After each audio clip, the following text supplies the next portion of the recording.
Chapitre 34. Gunshi avait voyagé de jour comme de nuit, poussant les limites physiques du corps de Zi qui n'en avait aucune. Il refaisait le chemin de ses compagnons vers la Grande Muraille et les montagnes sacrées. Son esprit plus entraîné avait mis celui de son occupante originelle au pas, d'autant plus facilement que Gunshi n'avait absolument rien à perdre. Il était désormais l'entité morte vivante liée à ce corps qui jadis avait été une sylphe. Toutefois, l'esprit de Zi sommeillait non loin. Ils conversaient ensemble, en permanence d'ailleurs. Ce genre de fusion accélérait le temps. C'était comme s'ils se connaissaient depuis toujours. Ils étaient des combattants, suivant chacun leur propre voie du samouraï. Ils s'estimaient l'un l'autre et se respectaient en tant qu'adversaires, mais aussi comme personnes. Dans leurs histoires, ils avaient traversé les mêmes souffrances, les mêmes tristesses, les mêmes combats, à ceci près que les hasards de la vie avaient permis à Gunshi de s'affranchir de son maître et de choisir de ne pas rester un tueur. Cette cohabitation leur avait fait échanger leur histoire, leurs émotions à un niveau si complet qu'ils se fondraient à la longue en une seule et singulière conscience. Ce que ni l'un ni l'autre ne désiraient d'ailleurs.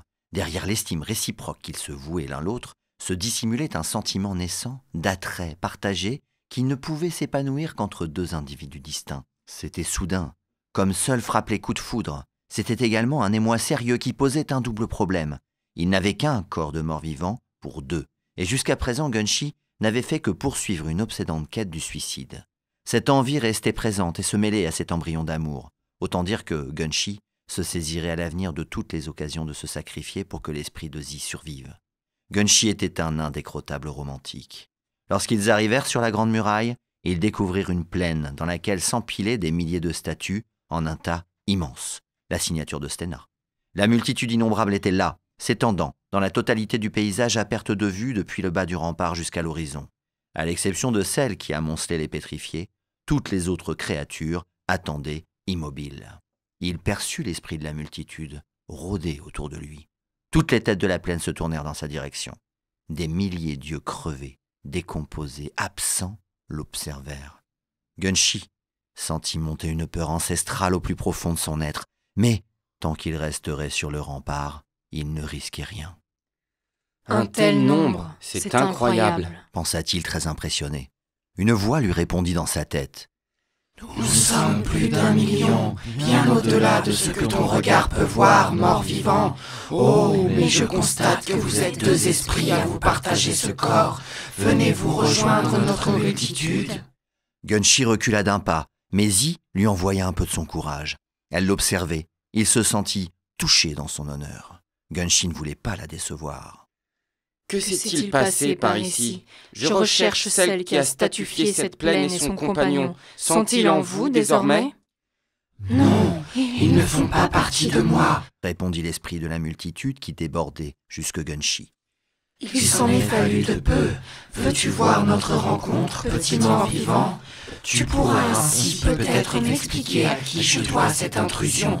On m'a déclaré la guerre. Cela m'ennuierait de le faire payer aux mauvaises personnes. Gunshi acquiesça. Il reçut de plein fouet un flot d'images et de sensations mentales. Il tomba à genoux sous le choc, le temps que ses neurones nécrotiques trient les informations. Gunshi, revécu par les sens diversifiés et nombreux de la multitude, la première journée où ses camarades avaient accédé au pic, sans en avoir demandé poliment l'autorisation. Il fut témoin aussi du second jour où ses compagnons n'étaient pas sortis de la cité naine, bien que la multitude les attendît de pied ferme. Il comprit pourquoi en découvrant le troisième jour. La multitude innombrable avait subi un raid. Un groupe de créatures aguerries était arrivé par les airs et avait lourdement bombardé la plaine et blessé la multitude surprise. Pendant ce temps, un autre groupe de créatures avait détruit la paroi derrière laquelle ses compagnons s'étaient réfugiés et avait extrait la gorgone et l'ours Nandi de la montagne, les emportant au loin. Plusieurs détails attirèrent son attention dans cette rocambolesque extraction. Son amie Stena les regardait dans son bandeau, mais rien ne se passait. Qui plus est, à chaque fois qu'elle ouvrait les paupières, elle semblait souffrir le martyre. Quant à l'ours Nandi, il cessa de se débattre après avoir constaté l'étendue de la multitude qui s'étalait au sol sous lui. Les images s'interrompirent. Gunshi tangua. La voix de la multitude reprit dans sa tête. « Sais-tu qui nous a blessés ?» Il n'en avait pas la moindre idée, mais il les connaissait. Elle avait déjà travaillé à leur côté lors de missions pour le comte des Tartares. Gunshi raconte alors tout ce que deux savaient, en commençant par s'excuser pour l'intrusion de ses amis, la gorgone et l'ours Nandi. Il insista tout ce qu'il put pour convaincre la multitude que Stena et le prof étaient habituellement des gens très polis. Leur oubli du mot magique ne pouvait qu'être exceptionnel. Lorsqu'il eut achevé sa longue explication, la multitude lui répondit. « Ainsi, les Tartares auraient rompu l'accord et pénétré sur mon territoire. C'est une déclaration de guerre, mais il me faut en être certain. Je n'ai que ta parole. Si tu faisais partie de moi, je pourrais examiner la véracité de tes propos et m'assurer que tes deux amis ne sont pas aussi discourtois que je l'ai cru. » Gunshi discuta intérieurement avec Zi. Moi et mes amis poursuivons une honorable quête qui semble dépasser les enjeux de notre propre survie. J'ai besoin d'aide pour les libérer. M'aiderez-vous à les sauver de leur geôlier ? Demanda Gunshi. Les ennemis de mes ennemis sont mes amis, dit la multitude. La réponse est donc oui, et notre soutien sera d'autant plus fort que ta cause nous paraîtra juste. Nous n'avons qu'une parole, tu le sauras bientôt si tu deviens une part de nous. Gunshi eut une dernière hésitation. Il était en voie de renoncer à son individualité et de livrer aussi l'esprit de la personne pour laquelle il nourrissait des sentiments. Pourquoi sauver ses amis ? Fais-le, idiot, dit-il dans sa tête. Je ne mourrai pas. Je continuerai à vivre autrement parmi la multitude. Et toi également. Nous serons ensemble.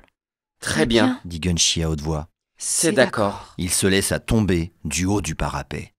Pendant sa chute, il s'amusa du destin qui, alors qu'il n'était plus qu'une dent prête à se suicider, allait faire de lui une multitude de créatures, soit une entité par essence, quasi immortelle. Quelle ironie du sort! Les esprits de Zi et de Gunshi furent intégrés en un centième de seconde. Instantanément, la multitude sut tout d'eux. Par la femme renarde, elle eut la confirmation que les Tartares avaient bien rompu leur promesse. Mais ce qu'ils apprirent de l'histoire récente de Gunshi provoqua une véritable ébullition en leur sein. Trop de choses lui avaient échappé. Le retour de l'archange en Europée, les machines extraites de l'ambre qu'il avait vues fonctionner depuis les hauteurs du Mandrago, la guerre civile secouant le peuple des pierres dont la multitude découvrait l'existence secrète et Sélène, cette jeune humaine aux stupéfiantes capacités. Que se passait-il dans le reste du monde? Quelqu'un allait-il réellement tout détruire, comme le disait le peuple des pierres? La multitude innombrable connaissait aussi bien Sélène que Gunshi, et il lui paraissait impossible qu'on pût penser d'elle qu'elle fût l'annihilatrice redoutée. Un débat houleux agita la multitude, ce qui, chez un individu possédant un esprit, équivalait pour elle à une réflexion. La multitude décida qu'une guerre contre les simples Tartares, dans le seul but de protester contre une rupture d'accord, serait stérile. Les enjeux dépassaient ce petit problème d'Asia. Ils concernaient la Terre tout entière, dont elle faisait partie. Rester cloîtrée derrière sa grande muraille ne servirait à rien si la réalité était détruite. La multitude devait prendre position. Elle avait toutefois promis de sauver la Gorgone et l'ours Nandi, et il n'était pas question qu'elle se dédise. Elle irait donc bien les libérer, mais elle voulait aussi stopper l'archange et ses machines extraites de l'ambre, et qui n'auraient jamais dû pouvoir fonctionner. Enfin, elle désirait protéger Sélène. L'esprit de Gunshi avait été au plus près des combats contre l'archange, et il connaissait tous les protagonistes, ainsi qu'Asia.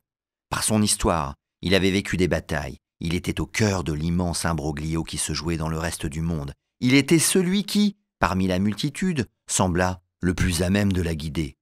Ils portèrent donc son esprit à la surface des leurs. La multitude décida de devenir Gunshi pour quelque temps. Quelque part dans l'océan fleuve, non loin des côtes d'Asia, un bateau marchand fut arraisonné par une bande de pirates qui s'emparèrent de son contenu pour le revendre dans un des ports francs du continent chahaméen. Parmi les éléments de leur butin se trouvait une Enteku gourde, inconsciente de ce qui lui arrivait, mais qui comprit qu'on la déplaçait sur un autre bateau. Elle ressentit quelque chose qu'elle n'avait plus senti depuis quelques jours. Le soleil la réchauffait. Anorine se mit à espérer que sa prochaine transformation lui permettrait de rejoindre ses amis et qu'ils se portaient tous bien. Elle advint quelques heures plus tard, alors qu'ils se gâtaient au soleil sur le pont du bateau. De petite taille, mais ravie d'une liberté retrouvée, Anorine étira ses ailes et s'envola. Il était revenu en une espèce d'oiseau très particulière.